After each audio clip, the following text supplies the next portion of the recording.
Hi, welcome back to my channel. ఈరోజు కథ ప్రాణమా నా దరిచేరమ 47వ భాగాన్ని వినేద్దాం. ఎందుకు చూస్తారు? కుంభకర్ణుల్లో మొత్తం అంతా నువ్వే మింగేస్తావు కదా. సురేఖ మాటలకి అందరూ నవ్వుకునేసరికి శివాని నవ్వుతూ కృష్ణ వైపు చూడలేక మాట్లాడలేక ఒకరి వైపు రమ్య మాటలు మనసుని ముళ్ళులా గుచ్చుకుంటూ ఉంటే తను వేధించేసరికి జై వైపు చూస్తుంది. అప్పటికే జై శివానిని తదేకంగా చూస్తున్నాడు. ఏంటి సంగతి అంటూ జై కనుబొమ్మలు ఎగరేశాడు. ఏం లేదు అంటూ తలని చిన్నగా ఊపి కామ్గా నవ్వుతూ తన రూమ్కి వెళ్ళింది. మీరు మాట్లాడుతూ ఉండండి, నేను ఇప్పుడే వస్తాను అని జై తన రూమ్కి వచ్చాడు. బెడ్ మీద కూర్చొని ఏదో ఆలోచిస్తున్న శివానిని చూసి, శివ సార్ ఆమె మాట పూర్తి కాకుండా జై ఆమెని టైట్గా హక్ చేసుకొని, శివ సార్ శివ మరింతగా టైట్గా హక్ చేసుకొని సార్ అండి శివాని గొంతు వణుకుతుంది. శివ ఇంకాస్త టైట్గా ఆమెని హక్ చేసుకునేసరికి శివాని ఏడుస్తూ జై అంటూ అతన్ని అల్లుకుపోయి చిన్నపిల్లలా వెక్కి వెక్కి ఏడ్చింది. నా వల్ల కాదు, ప్లీజ్ నన్ను వదిలే జై. అతని షర్ట్ కాలర్ గుంజేస్తూ శివాని ఏడ్చేసరికి జై బాధగా చూస్తాడు. నిజంగానే వదిలేనా చెప్పు, నీ మాట కంటే ఏది నాకు ఎక్కువ కాదు అని జై అనగానే శివాని ఏడుస్తూ చూసింది. ఆ చూపుకు అర్థమేంటి? నీకు తెలుసు కదా నీకు నచ్చింది చేయటం నా స్టైల్ అని. నీకు నన్ను వదిలేయాలి అన్న ఉద్దేశం ఉంటే చెప్పు, నేనే నీకు విడాకులు ఇస్తాను. అతని మాట పూర్తి కాకుండా చాచిపెట్టి ఒకటిచ్చింది శివాని. ఏంటి అలా కొట్టేశావు? మరి నేనేదో బాధలో అంటే నిజంగానే వదిలేస్తావా? నువ్వే కదా అన్నా వదిలేయమని. మరి భార్య చెప్పింది భర్త చెయ్యాలి కదా. జై అంటూ కోపంగా చూసింది శివాని. అంతే, ఒక్కసారిగా ఆమె పెదవుల్ని అందుకొని ముద్దులతో ఉక్కిరి బిక్కిరి చేస్తాడు జై. జై ప్రేమ, కేరింగ్ అన్నీ ఒక్కొక్కటిగా గుర్తు చేసుకుని అతని మెడ చుట్టూ చేతులు వేసి అతన్ని చేస్తున్న పనికి సహకరిస్తూనే రమ్య మాటలు తలుచుకుని లోపలే బాధపడింది. శివ ఇంకా చాలు, పద బయటికి. కానీ చూడు, కృష్ణ నీ విషయంలో ఎంత బాధపడుతున్నాడో నాకు తెలుసు. అంతకు మించి నీకు బాధ ఉంది. కానీ జరిగింది మర్చిపోయి నార్మల్గా ఉండని చెప్పను. వీలైనంత తొందరగా నీ చేదుకు గతాన్ని మర్చిపోయి నేను చూపిస్తున్న ప్రేమని గుర్తించు అంటున్నాను. జై ఏంటి శివ, నన్ను వదిలేసి వెళ్ళిపోదామని నిర్ణయించుకున్నావా అంటూ ఏడుస్తూ, ఏం చేయను, ఇప్పుడున్న ప్రేమ అప్పుడు ఉంటుందా? ఈ జై మీద నీకు నమ్మకం లేదా? ఉంది. మరి నమ్మకం ఉందని ఈ క్వశ్చన్ నన్ను ఎందుకు అడిగావు? పిచ్చిదాన్ని చేశావు కదా, అందుకే అడిగాను అని ఏడుస్తూ జై గుండెల్లో ఒదిగిపోయి, నన్ను క్షమించు జై, క్షమించు. ఏడ్చింది చాలు, పద, అందరూ మన కోసం వెయిట్ చేస్తుంటారు అని జైతో పాటుగా కిందికి వచ్చింది శివాని. ఏంటి ఇద్దరు ఇంతసేపు ఉన్నారు? కావాలని అడిగాడు విజయ్. రే సూరి, ఎందుకు ప్రతిదానికి మధ్యలో దూరిపోతావు? నువ్వు చేసే పనులు అలానే ఉంటాయి కదా. సరే అందరూ రండి, భోజనం చేద్దాం. మీరు కానివ్వండి, సాయంత్రం వరకు మా ముగ్గురిని ఎవరు డిస్టర్బ్ చేయకండి. ఎందుకో? అన్నీ చెప్పేస్తారు మరి అంటూ విజయ్ జై కృష్ణ చేతులు పట్టుకుని పైన స్పెషల్ రూమ్కి తీసుకుని వెళ్ళాడు. శివాని, అత్తయ్య ఏంటి నీ ముఖం తేడాగా ఉంది? అత్తయ్య పర్లేదు చెప్పు. నవ్వుతూ సురేఖ అడిగేసరికి శివాని సిగ్గుగా చూసింది. తెలుస్తుంది, నువ్వు ఎందుకు అంత సిగ్గుపడుతున్నావు? వీలైనంత తొందరగా ఇదే సిగ్గుతో మా చేతుల్లో ఓ మనవన్నో మనవరాలను పెట్టావే అనుకో, ఇంకంతే చాలు, అదే మాకు సంతోషం అని సురేఖ అనగానే శివాని ఏం మాట్లాడలేదు. మీకు టైం ఉంటే చెప్పండి, మీకంటే ముందు మేమిస్తాం అని విద్య అనగానే ఎవరికి నవ్వు ఆగలేదు. ఎందుకో ఎంత సంతోషంగా ఉండాలని ట్రై చేస్తున్నా శివాని వల్ల కావడం లేదు. స్పెషల్ రూమ్లో జై, విజయ్, కృష్ణ, చిందులు అంతా ఇంత కాదు. పైగా చాలా సంవత్సరాల తర్వాత ముగ్గురు కలిసేసరికి వాళ్ళ టైంకి కూడా తెలియలేదు. ఏంటి శివాని ఇంకా నిద్రపోలేదు? అది జై గారు, వాళ్ళు రావడానికి ఇంకా టైం పడుతుంది శివాని. నువ్వు ఎలా చెప్పగలవు విద్య? వాళ్ళ ముగ్గురు తోకలు లేని కోతులు. జై వచ్చేసరికి 12 అవుతుంది. నువ్వు పడుకో శివ. సరే విద్య అని తన రూమ్కి వచ్చిన శివాని బెడ్ మీద పడుకుందే కానీ ఎంతకీ నిద్ర రావడం లేదు. టీవీ ఆఫ్ చేసి రూమ్లో అటు ఇటు తిరుగుతూ చాలా సమయం గడిపేసింది. అలా ఎంతసేపు ఆలోచనతో గడిపిందో తనకే తెలీదు. ఇంతలో డోర్ చప్పుడవడంతో టైం చూసింది. 1 గంట అనేసరికి జై వచ్చాడని డోర్ ఓపెన్ చేసింది. డోర్ ఓపెన్ చేయడం పాపం ఒక్కసారిగా శివాని మీద తూలిపడ్డాడు జై. జై అంటూ అతన్ని పట్టుకుని డోర్ లాక్ చేసి నానా తంటాలు పడి చివరికి ఎలానో బెడ్ వరకు తీసుకుని వచ్చి ఒక్కసారిగా జైతో పాటుగా బెడ్ మీద పడింది శివాని. ఏంటి జై, ఎప్పుడు లేనిది ఈ తాగడేంటి? తాగాలని అనిపించింది శివ, అందుకే తాగాను. జై అంటూ అతని చెంపపై చేయి వేసింది శివాని. పచ్చి తాగుబోతును కాదు, ఏదో ముగ్గురం కలిసినప్పుడే ఎంత ఎక్కువగా తాగేది, అంతేకాని నీ మొగుడు తాగుబోతుడు కాదులే అంటూ శివాని దగ్గరికి తీసుకుని తదేకంగా చూశాడు. శివానికి అర్థమైంది జై ఏం కోరుకుంటున్నాడు. ఎందుకు అలా చూస్తున్నావు? చూడాలని ఉంది, ఇంకా ఏదేదో చేయాలనుంది. కుదరదు, మీరు తాగి ఉన్నారు జై. ప్లీజ్ శివ, నేను ఇంత దగ్గరగా క్లోజ్గా అసలు నా వల్ల కాదు. కానీ జై, ప్లీజ్ శివ అంటూ జై అప్పటికే తన చేతులతో శివాని శరీరాన్ని తడుముతూ ముద్దులతో ముంచెత్తాడు. జై ప్లీజ్, ఇప్పుడు ఇది కరెక్ట్ కాదు జై. కాదని ఎవరన్నారు? నేనే అంటున్నాను. పోవే, నాకేం వద్దు అంటూ జై శివాని వదిలి దూరంగా పడుకున్నాడు.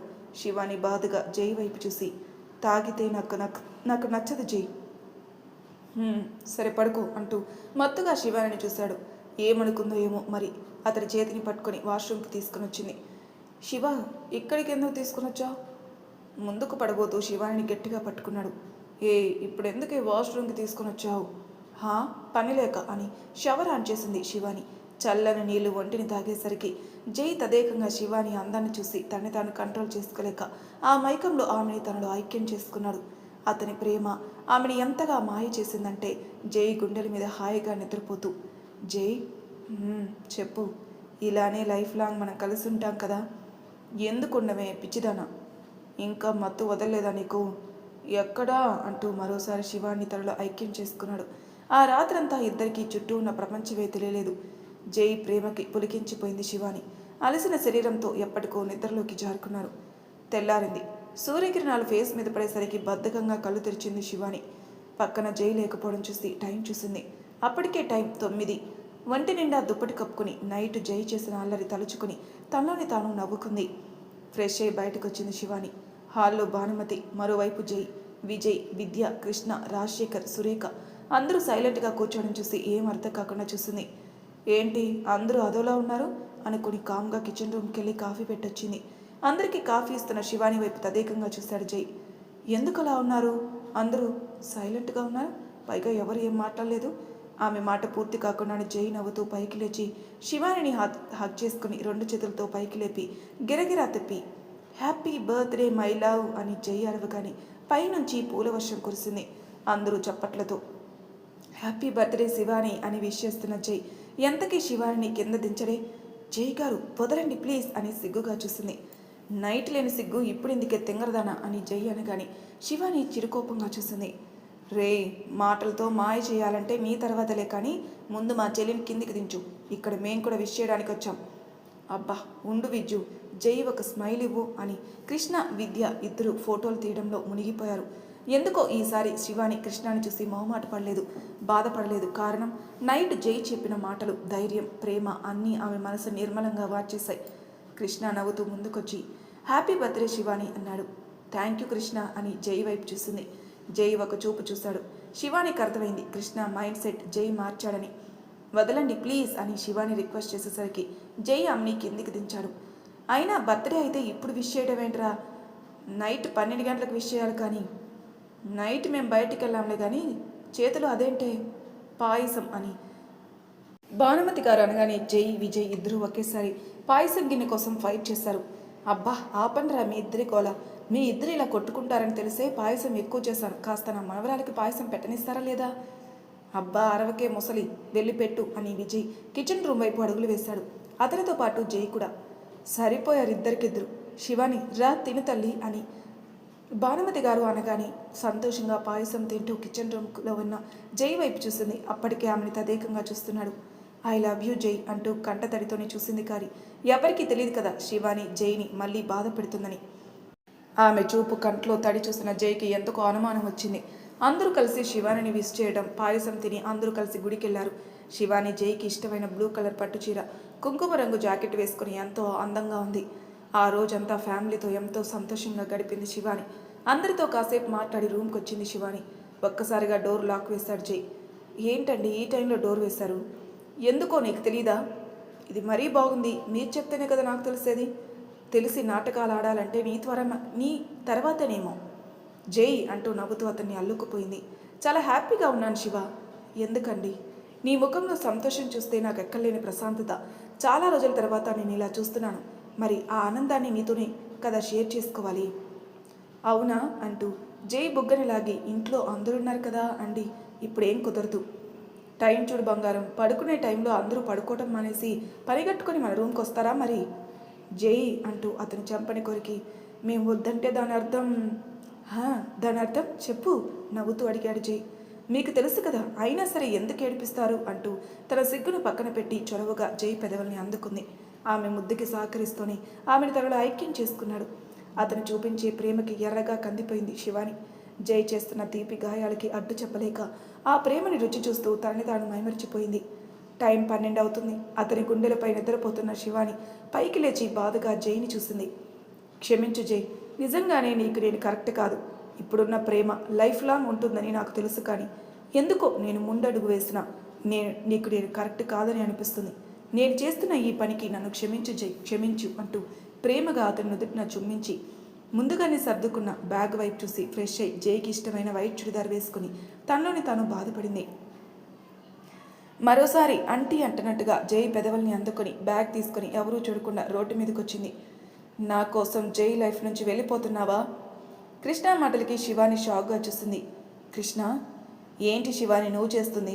ఈరోజు అంతా నువ్వు జైతోనూ ఫ్యామిలీ అందరితోనూ కలిసి ఉన్నప్పుడే అర్థమైంది ఇలాంటి పిచ్చి పని ఏదో చేస్తావని. ఇప్పటి వరకు జైని నేను బాధ పెట్టాను, ఇకపై నువ్వు బాధ పెడతావా? అది కాదు కృష్ణ, చూడు, నువ్వు ఎవరి మాటలో విని జై లైఫ్ నుంచి వెళ్ళిపోవాలనుకుంటున్నావు? మీ చెల్లి రమ్య మాటలు వినా? కాదు కాదు అని తడబడుతూ చెప్తున్నావంటేనే అర్థమవుతుంది నువ్వు రమ్య మాటలకి భయపడి జై లైఫ్ నుంచి వెళ్ళిపోతున్నావని. ప్లీజ్ శివాని, నా మాట విని వెనక్కిరా. ఎందుకు వస్తుంది? 4 తగిలిస్తే మూసుకొని వెనక్కి వస్తుంది, చీకట్లో నిలబడి అన్నాడు అతను. అతని మాటలు వినగానే శివాని షాక్తో బిగిసిపోయింది. జై, ఏంటి నీ చెల్లికి భయపడి నన్ను వదిలేస్తావా? సూటిగా అడిగాడు జై. అవును, వదిలేస్తుంది. అయితే ఏంటి? ఆ చీకట్లోనే కోపంగా ముందుకొచ్చింది రమ్య. ఎక్కలేని కోపం వచ్చేసింది జై కృష్ణకి. ఏయ్, నీకు అసలు సిగ్గనేది లేదా? మీ అక్క మొగ్గుని కావాలని అంటున్నా? నాకెందుకు సిగ్గు? నేనేం తప్పుడు పని చేయటం లేదే. ఆ మాటకొస్తే ప్రాణ స్నేహితుడైన జై గారు కాదు ప్రియమైన నా భర్తకి భారీగా ఉన్న శివానీని మోసం చేశావు. అప్పుడు నీకు సిగ్గు అనిపించలేదా? సూటిగడిన రమ్య మాటలకి జైకి విపరీతమైన కోపం వచ్చింది. చెప్పు కృష్ణ, అది నీ చేతుల్లో నలిగిందని నీకు ముందే తెలుసు, కానీ ఏమీ తెలియనట్టు నాటకం ఆడావు. ఒక రకంగా నీకు నాకు పెద్ద తేడా ఏం లేదు. నువ్వు పైకి కనిపించావు, నేను కనిపిస్తాను, అంతే తేడా. రమ్య మాట పూర్తి కాకుండా జై చాచిపెట్టి ఒక్కటిచ్చాడు. జై కొట్టిన దెబ్బకి ఒక్కసారిగా రోడ్డు మీద పడిపోయింది. చుట్టూ అంతా చీకటి, పైగా రోడ్డు మీద ఏ ఒక్కరు కూడా లేరు. నువ్వు కొట్టినా పర్లేదు, తిట్టినా పర్లేదు, నేను మాత్రం నిన్ను వదిలేది లేదు అంది. ఏయ్, అసలు ఆడదానివేనా? ఆడదాన్ని, అందుకే నేను ఇష్టపడ్డాను. నిన్ను ఇష్టపడకూడదా? నేను చంపేస్తాను పిచ్చి వేషాలు వేశావంటే. చిన్నపిల్లవే అర్థం చేసుకుంటావనుకుంటే ఇంతలా దిగజారిపోతావని అస్సలు అనుకోలేదు. నీకోసం బరి తెగించిన తప్పు లేదులే జై. నవ్వుతూ అన్న రమ్య మాటలకి కృష్ణకి ఎక్కలేని కోపం వచ్చి జైని పక్కకి నెట్టి రమ్య చేతిని పట్టుకుని పైకి లేపాడు. అలా లేపటంలో రమ్య చేతిలో ఉన్న పసుపు తాడు కిందకి పడింది. ఓహో, పసుపు తాడు కూడా తెచ్చుకున్నావు బంగారం? రేయ్, నీతో తర్వాత మాట్లాడతాను, నాకు కావాల్సింది జై, నీతో సోది కాదు అని రమ్య అనగానే కృష్ణ కోపంగా చూశాడు. చెట్టు చాటున ఉన్న చందమామ వెలుగులో శివాని జైని చూసింది. చీకట్లో ఫోర్స్గా వస్తుంది ఒక లారీ. వెంటనే జై చేతిని పట్టుకొని పక్కకి లాగింది శివాని. ఊహించని చర్యకి జై షాక్గా చూశాడు. జై, ఏం కాలేదు కదా? అతని చెంపపై తడుతూ శివాని అనేసరికి జైకి ఒళ్ళంతా చెమట పట్టేసింది. ఆ టైంలో అతనికి ఎప్పుడు వచ్చే కళ గుర్తుకొచ్చింది. జై, ఇంతలో రమ్య కోపంగా కత్తి తీసుకుని వచ్చి, నాకు సొంతం కానిది నీకెలా దక్కనిస్తానక్కా అని కోపంగా శివానిని పొడిచింది. ఆ కత్తి జై కడుపులో కూడా చొచ్చుకుపోవడంతో కృష్ణ షాక్గా చూస్తాడు. ఎంత పని చేసావే మెంటల్ దానా అని ఆమెని గన్తో షూట్ చేయబోతుంటే, వద్దు కృష్ణ, చంపకు అంటూ నీరసంగా అన్నాడు జై. నువ్వు మాట్లాడకు జై, ఇలాంటి దానికి ఎలాంటి శిక్ష వేయాలో నాకు బాగా తెలుసు అని కింద పడిన పసుపు తాడు తీసుకుని రమ్య మెడలో 3 ముళ్ళు వేశాడు కృష్ణ. అతను చేసిన పనికి రమ్య చేతిలో ఉన్న కత్తి వదిలేసి షాక్గా చూసింది. ఏయ్, ఏంటి నువ్వు చేసిన పని? ఎంత ధైర్యం ఉంటే నా మెడలో 3 ముళ్ళు వేస్తావు? ఒక్కసారిగా రమ్య చెంపలు బూరెల్లా ఉబ్బేలా చాచిపెట్టి కొట్టి, వాళ్ళిద్దరికీ ఏమన్నా కావాలి? నీ చావు నా చేతుల్లోని అని జై శివానిని హాస్పిటల్కి తీసుకుని వెళ్ళాడు. తన ప్లాన్ అంతా రివర్స్ అయ్యేసరికి రమ్య షాక్తో అలానే ఉండిపోయింది. కత్తి బాగా లోతుగా దిగడంతో జై శివానికి చాలా బ్లడ్ పోయింది. డాక్టర్ ఒక్కరినే కాదు, హాస్పిటల్ మొత్తం దడదడలాడించాడు కృష్ణ. ఈలోపు విజయ్ కూడా ఫోన్ చేసి విషయం చెప్పడంతో అందరూ ఆగమేఘాల మీద హాస్పిటల్కి చేరుకున్నారు. జైకి ఏమైంది అంటూ సురేఖ చిన్నపిల్లల ఏడవడం చూసి బాధపడ్డారు కృష్ణ. అందరికీ విషయం చెప్పేసరికి రమ్య మీద ఎక్కలేని కోపం వచ్చింది అందరికీ. అంతలోనే కృష్ణ చేసిన పని తలుచుకొని షాక్గా చూశారు. ఎందుకు అందరూ కృష్ణని షాక్గా చూస్తున్నారు? వాడు చేసింది కరెక్ట్ పనే కదా విజయ్. అవును విద్య, ఆ తైతక్కలాడికి మీ అన్నయ్య కరెక్ట్ మొగుడు అని విజయ్ అనగానే ఎవరు ఏం మాట్లాడలేదు. మరి తర్వాయి భాగంలో ఏం జరుగుతుందో నెక్స్ట్ ఎపిసోడ్లో తెలుసుకుందాం. అంతవరకు నా ఛానల్ సబ్స్క్రైబ్ చేయని వాళ్ళు ప్లీజ్ సబ్స్క్రైబ్ చేసుకోండి, లైక్ చేసి షేర్ చేయండి, మీ అభిప్రాయాల కామెంట్ రూపంలో తెలియజేయండి. Thank you for listening.